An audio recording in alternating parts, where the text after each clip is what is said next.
Hello दोस्तों, मैं advocate विकास मीणा और आज की वीडियो में बात करेंगे 498 के केस के बारे में, उसके साथ साथ 406 सेक्शन 34 के बारे में।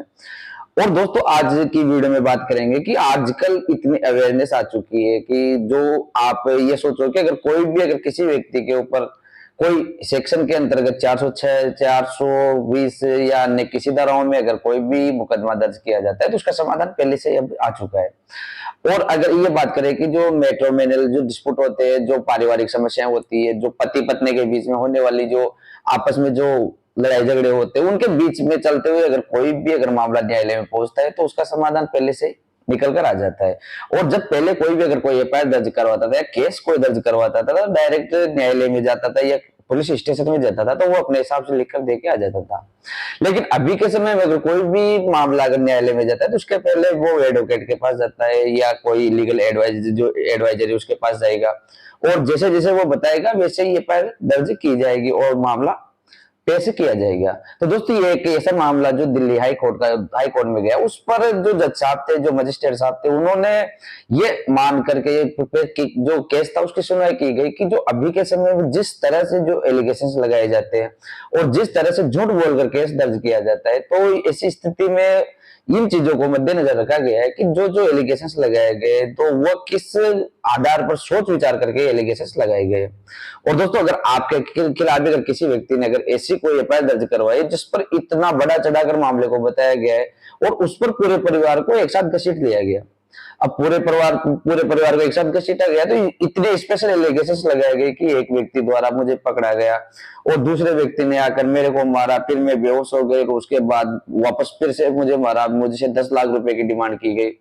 ऐसे मतलब अनेक ऐसे जो एलिगेशंस थे जो पति के ऊपर और पति के घर वालों के ऊपर लगाए गए थे। लेकिन दोस्तों ये जो जितने एलिगेशंस थे वो चले नहीं, क्योंकि जब जज साहब के सामने जब मामला गया और उन्होंने जब बारीकी से अध्ययन किया, लोअर कोर्ट का मामला था और लोअर कोर्ट के पास जब एफआईआर दर्ज हो गई थी और एफआईआर दर्ज होने के बाद जब न्यायालय में उसका संज्ञान हो चुका था, तो उसके बाद वहां पर भी जो उसकी प्रोसीडिंग थी तो वो नॉर्मल सी चल रही थी, क्योंकि उस केस पर कोई दम नहीं था।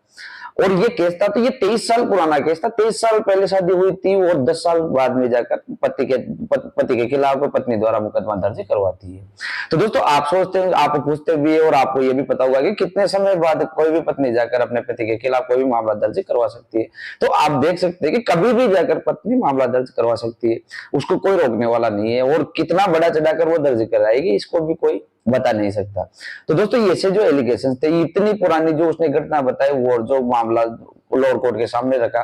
लोअर कोर्ट के सामने जब मामला रखा गया तो वो 498 प्लस 406 सेक्शन 34 का मामला उसने पेश करवाया। और पेश करवाने के बाद जब पति की फैमिली के और पति के पास नोटिस गया और उनको जब बुलाया गया, तो उसके बाद जो पति की फैमिली थी और पति था वो डायरेक्ट चला जाता है दिल्ली हाई कोर्ट के पास, और दिल्ली हाई कोर्ट में जाकर वो अपनी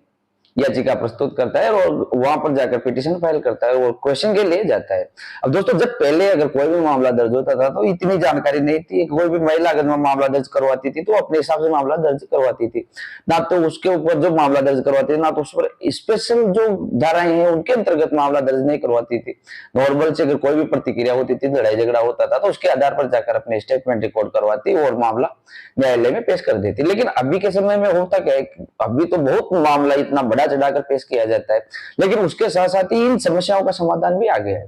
इन समस्या पहले लोगों के खिलाफ अगर कोई भी पति के खिलाफ मामला दर्ज होता था तो डायरेक्ट बेटा बेटा देखता रहता था, कोई मतलब नहीं ये केस चल रहा है, केस हारे या जीते, मुझे तो मेरी पत्नी द्वारा फंसा दिया गया है और मुझे अब मैं कर भी क्या सकता हूँ। तो आजकल इतनी जो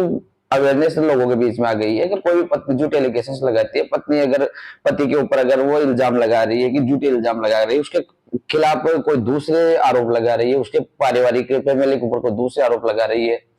तो आप ऐसी स्थिति में आप खुद भी देख सकते हैं कि डायरेक्ट क्वेश्चन के लिए हाई कोर्ट चले जाते हैं और हाई कोर्ट जाने के बाद वहां से जो एफआईआर दर्ज होती है उसको क्वेश्चन भी करवा दिया जाता है। और कोई भी व्यक्ति अगर हाई कोर्ट नहीं जा पाता तो उसके वो डायरेक्ट न्यायालय में जहां पर वो बेल ले लेता है, बेल होने के बाद वो डायरेक्ट केस को वही भी खत्म करवा देता है। तो दोस्तों ऐसी स्थिति में जो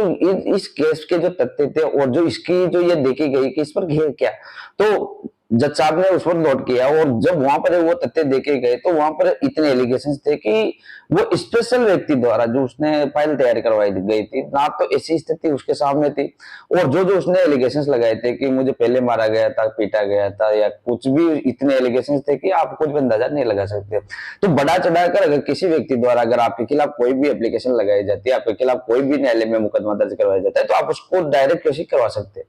क्योंकि अगर इतना बड़ा चढ़ाकर अगर मामला बनाया जाता है तो ऐसी स्थिति में जो मजिस्ट्रेट साहब होते हैं, जो जज साहब होते हैं, तो वो भी ये सोचते हैं कि इतना बड़ा चढ़ाकर मामले को लिखा गया, इसका मतलब ये मामला झूठा है।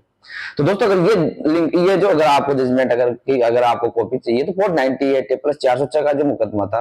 वो हाई कोर्ट जाने पर हाई कोर्ट द्वारा निरस्त कर दिया गया, और वहीं से जो उसने पिटीशन फाइल की थी, उसकी पिटीशन को जो पति द्वारा पिटीशन फाइल की थी, तो पिटीशन को एक्सेप्ट कर लिया गया, और जो उनके खिलाफ जो चार्जेस लगाए गए थे उनको वैसे समाप्त कर दिया गया। तो दोस्तों अगर ये जो जजमेंट है, इस जजमेंट को अगर आपको आवश्यकता है तो मैं आपको उपलब्ध करवा दूंगा, और आपको जब डिस्क्रिप्शन बॉक्स में जाएंगे तो वहां भी आपको ये पीडीएफ पर आपको डाउनलोड हो जाएगा, और आप पीडीएफ पर इसका यूज कर सकते हैं। और दोस्तों अगर किसी अन्य प्रकार की जानकारी के लिए अगर आपको कुछ संपर्क करना हो तो नीचे मेरे व्हाट्सएप नंबर दिख रहे हैं, तो आप मेरे को संपर्क भी कर सकते हैं। और दोस्तों मिलेंगे ऐसी जानकारी के लिए, और अगर ये वीडियो आपको अच्छी लगी हो तो आप वीडियो को लाइक कीजिए, चैनल को आप सब्सक्राइब कीजिए, जिससे के बाद आने वाली वीडियो भी आपको नोटिफिकेशन से मिलती रहे। तो दोस्तों मिलेंगे अगली जानकारी के लिए ऐसे ही जजमेंट के साथ, और जब तक के लिए जय हिंद, जय भारत, जय संविधान।